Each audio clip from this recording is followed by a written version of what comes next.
we're talking about expertise. What I'm talking about now is not involved with initial learning, initial acquisition of skill. It's about getting people to the next level. People who already have essentially mastered at least the physical parts of psychomotor performance. That is, the motor part and the technical part. What differentiates them from the expert? That's the research base we're drawing from. And then we're looking at, okay, what can we do in the way of systematic design of instruction to accelerate the development of those things rather than leaving them to massed experience or innate instinct. It's the part-task part of it, though, that really gives us an opportunity to train this. And this comes right out of the sports science research that I will introduce to you and invite you to read the paper for more in-depth on the foundations of the theoretical part with cognitive psychology and especially sports psychology research. But the methods that they have used, I'm not talking about the theory or the findings, but the methods they've used in the laboratory present us as instructional designers with an approach that allows us to part-task train only the recognition, perceptual cognitive skills without the enactment or execution of the skill. So that's where we get to look ma, no hands.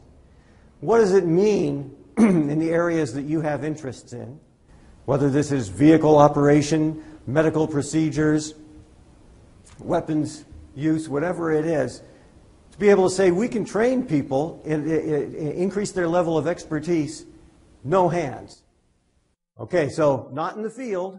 We can do this on the internet. We can do this on a mobile application, on an iPad, even an iPhone.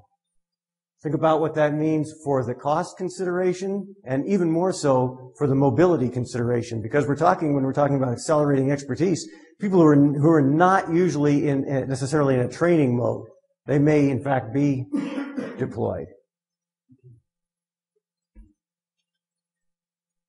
The base of this approach, which is called the expertise approach, it's getting a lot of publication now, and including a couple of nice articles in military psychology. K. Anders Ericsson up at Florida State is the name most associated with that. His 1,000-page 2006 Cambridge Encyclopedia of Expertise and Expert Performance is worth thumbing through, if you can thumb through 1,000 pages. The basis of this approach is the chess expertise research that was done in the early 1970s. And in that research, they really developed the expert-novice research paradigm, which included a representative task. So let me describe what their base-level representative task was. They had a chessboard set out, a bunch of chess pieces randomly placed on the chessboard. They've got an expert chess player, international tournament player, another chess player who's an experienced but amateur player, not a true novice, but somebody who's certainly not expert. All right, both of them have in front of them a blank chessboard and all the pieces. So we give them a brief exposure to this board, and then their task is to recreate that setup of the pieces. Well, perhaps not surprisingly, the expert's able to do that much better than the novice. In fact, almost perfectly. If the arrangement of pieces is an actual game board from a match. If, on the other hand, this arrangement of pieces is arbitrary, the expert's advantage disappears. So, the implication of that is that the expert advantage is not a hardware advantage. It's not prodigious memory. It's not prodigious intelligence. And what those cognitive psychologists working on that, especially Herb Simon, theorized was that they were able to chunk that information. They look at the setup on the back row, and that's set up for a castle move. That means something to them, and thereby circumvent the then accepted 7 plus or minus 2 items that you could hold in working memory, because they could chunk it into 7 items that they could easily hold in their memory.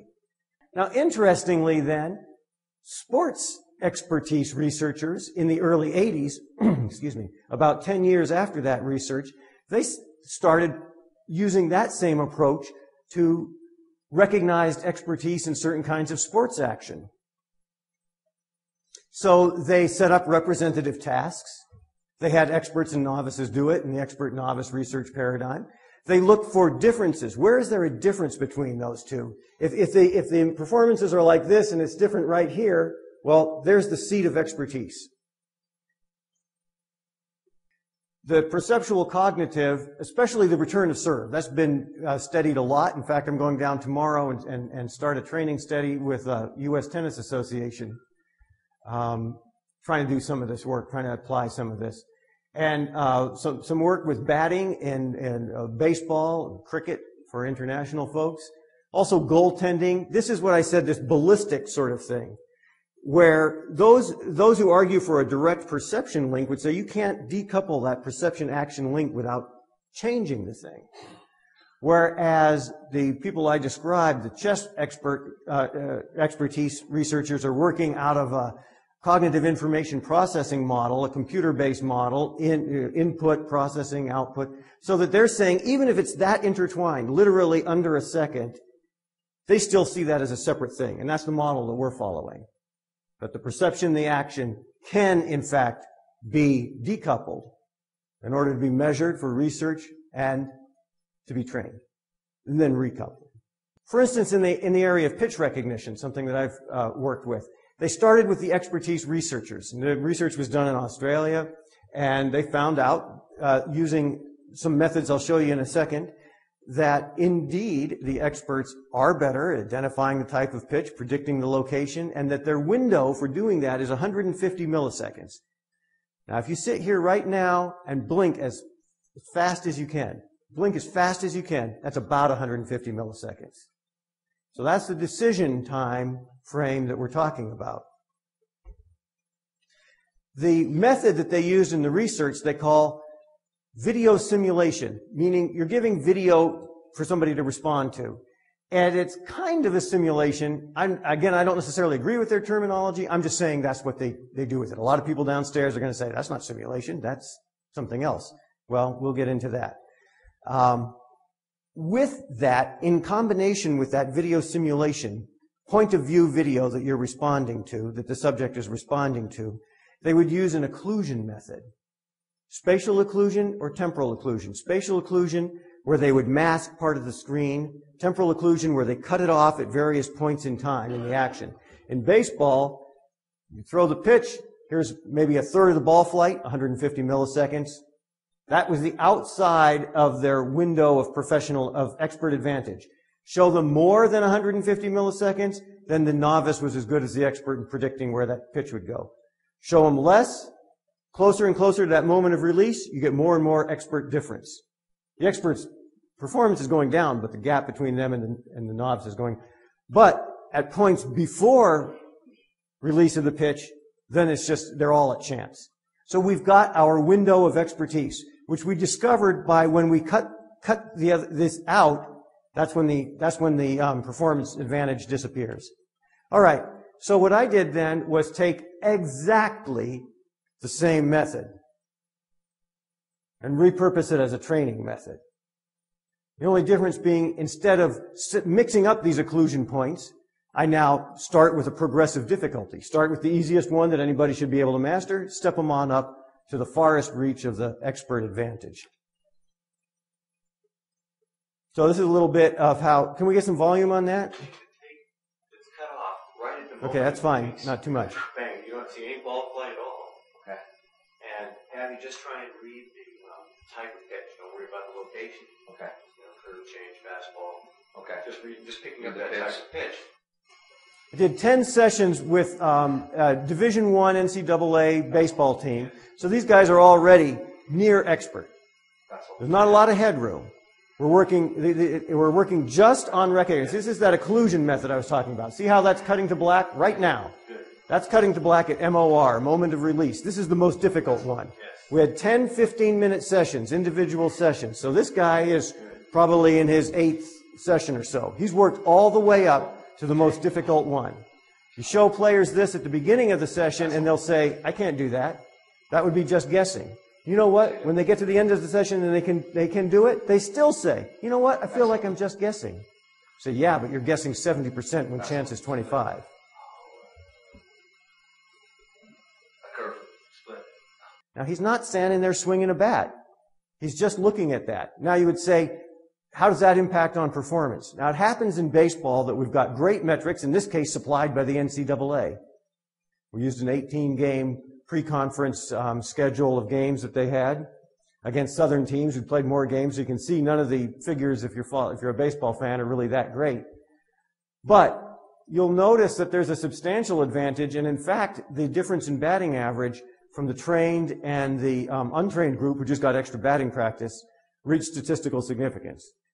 Now we start to really see about the implications of this for simulator-based training. On the left, you see a highly immersive sort of simulation. There's behind the screen, there's a pitching machine. It throws a thing. It's all very satisfying. And on the other hand, you see the video simulation. You could look at the one and say the one on the left is high fidelity and the one on the right is low fidelity. But in fact, right with what you're trying to study there, reading the pitcher's hand, the one on the right is high fidelity and the one on the left is low fidelity, targeted fidelity. Now, the implication of that being, okay, now we can reduce that to a laptop computer. A guy can practice the highest levels of the skill of baseball batting, what Ted Williams called the most difficult thing in sport, and they can do it on a laptop computer, on the bus, in rehab, wherever. Now, in football, you've got that decision-making type, and that decision-making in football has come to be recognized as part of the profile, especially of a defensive player, and it does, in fact, represent as instincts. That person's got great football instincts. Well, what we're trying to say is, no, that's a trainable skill.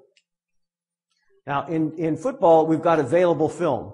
So the main thing we're doing there is limiting the film, using an occlusion. Here, this player is only working on pre-snap reads. So we give him a few seconds of the wide shot, so he can guess the formation, the personnel group, and then a few seconds of the end zone shot over the shoulder, close to a point of view, so that he can guess these things that he's quizzing on. Okay, so he's calling out, okay, I formation, 21 personnel, meaning 2 running backs and 1 tight end, optimized for running the ball, and then call run. And then we give him the feedback, and that's all we're working on. So we've reduced it, and by reduced it, we've made it more targeting. Now, let's think about the implications of that for something as complex as shoot, don't shoot, decision making, and see if maybe something like this could slide into that type of training. We're using existing video rather than produced video. The produced video in the simulator model is necessary because the video needs to respond to the action, because we're using the whole task. The trainee fires a weapon, we need to judge where it, did it hit the perp or, all of that type of stuff. As opposed to saying, okay, we're taking that out, and for this moment in time, not replacing that, we'll use that for testing, but for this moment in time, we're doing a concentrated drill on the recognition, decision, fast decision part of it, the situation awareness. And it's recognition only versus whole task. So we think, what are the implications of that for something like truck driver training? And the implication is that if you don't need that visual to respond to your physical movements, then you don't need to have a computer-generated image. You can have a photorealistic image. And if you're training situation awareness and recognition, scan, identify, predict, that's what you want. That's a higher fidelity representation than the one on the upper left, I will argue. What we really want to be thinking about is, what are the domains that you see something like this potentially working into? The idea of taking away the production part, that is what you do, we tend to really train that up a lot, be pretty good at that, and do some focus training on the recognition part.